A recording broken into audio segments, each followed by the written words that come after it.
देवनांदरा जिल्हा परिषद सर्कलच्या काँग्रेसच्या अधिकृत उमेदवार दुर्गा विष्णू उगले आपली बहुमूल्य मते देऊन विजयी करा।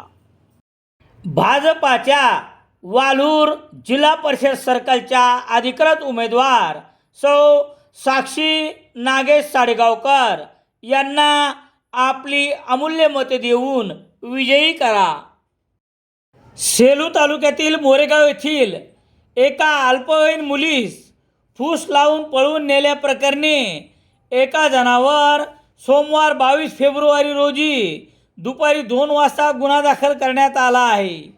याबाबत पोलिसांनी दिलेली माहिती याप्रमाणे, सेलू तालुक्यातील मोरेगाव येथील एका 14 वर्षीय 3 महिने वय असलेल्या अल्पवयीन मुलीस अज्ञात कारणासाठी फूस लावून पळवून नेल्याची घटना 31 जानेवारी 2026 रात्री 10 ते 1 फेब्रुवारी रोजी सकाळी 2 वाजता घडली।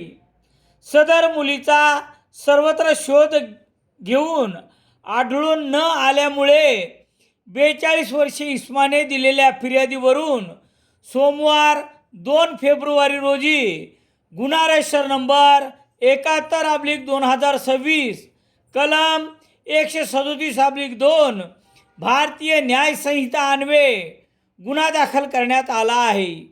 संपत नवगिरे राहणार मोरेगाव तालुका सेलू याच्यावर गुन्हा दाखल करण्यात आला आहे।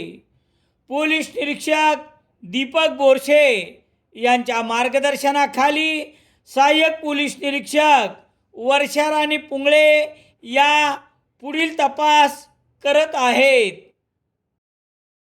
तुमचा विश्वास हीच माझी जबाबदारी। भाजपाचे अधिकृत उमेदवार प्रीती डॉक्टर आशिष डग, जिल्हा परिषद सर्कल देवळगाव घाट, आपली अमूल्य मते देऊन भरघोष मतांनी विजयी करा। 9 फेब्रुवारी रोजी सेलू येथून 2 मित्रांसोबत निघून गेलेल्या अनिकेत बळवंत शेरे यांची माहिती देणाऱ्यास देणार 1 लाखाचे बक्षीस। संपर्क निकिता शेरे, सेलू, जिल्हा परभणी। सेलू शहरात दैनिक Loksatta Vasudha Kharkar, Prayag Balaji newspaper agency, Surekha bus stand, Vamurkar, Selu.